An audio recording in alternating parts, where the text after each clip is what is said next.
Jerusalem వెళ్లే పాస్టర్లు క్రైస్తవులు మార్చి నుంచి అప్లై చేసుకోవాలని క్రిస్టియన్ సెల్ రాష్ట్ర అధ్యక్షుడు స్వామిదాసు తెలిపారు. అక్కడికి వెళ్లే వారికి ప్రభుత్వం 60,000 సబ్సిడీ ఇస్తుందన్నారు. క్రిస్మస్ సందర్భంగా ఒక్కొక్క జిల్లాకు 2 లక్షల రూపాయలు ఇవ్వడం జరిగిందన్నారు. వైసీపీ హయాంలో పాస్టర్ లైసెన్స్ 3 ఏళ్లు ఉండేదని, టీడీపీ 10 ఏళ్లకు పెంచిందని స్వామిదాసు తెలిపారు.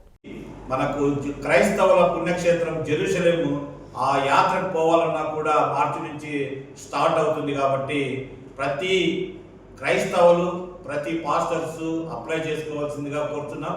సబ్సిడీ 60,000 రూపాయలు ఇస్తుంది గవర్నమెంట్. మిగతాది మనం వేసుకొని ఆ జెరూసలేం యాత్ర వెళ్లాల్సిందిగా ఈ మీడియా ద్వారా తెలుపుతున్నాను. అదే కాదు, మన పాస్టర్స్ గౌరవవేతనము అది కూడా తొందరలోనే పడుతుంది. పాస్టర్స్ మ్యారేజ్ లైసెన్స్ చేసుకోవాలంటే గతంలో 3 సంవత్సరాలు ఉండేది జగన్మోహన్ రెడ్డి ఉన్నప్పుడు. కానీ చంద్రబాబు సార్ వస్తూనే దాన్ని 10 సంవత్సరాలు పెంచిన ఘనత మన ముఖ్యమంత్రి వర్యులు నారా చంద్రబాబు నాయుడు గారిని. ఇవన్నీ మీరు దృష్టిలో పెట్టుకొని మన పండగ బాగా చేసుకోవాలి అనే ఉద్దేశంతోనే మన ముఖ్యమంత్రి వర్యులు 2 లక్షలు రిలీజ్ చేయడం జరిగింది. అందుకనే ఈరోజు చిన్ని గారి ఆఫీస్లో ప్రెస్ మీట్, మా క్రిస్టియన్ సెల్ ఆధ్వర్యంలో ప్రెస్ మీట్ పెట్టడం జరిగింది.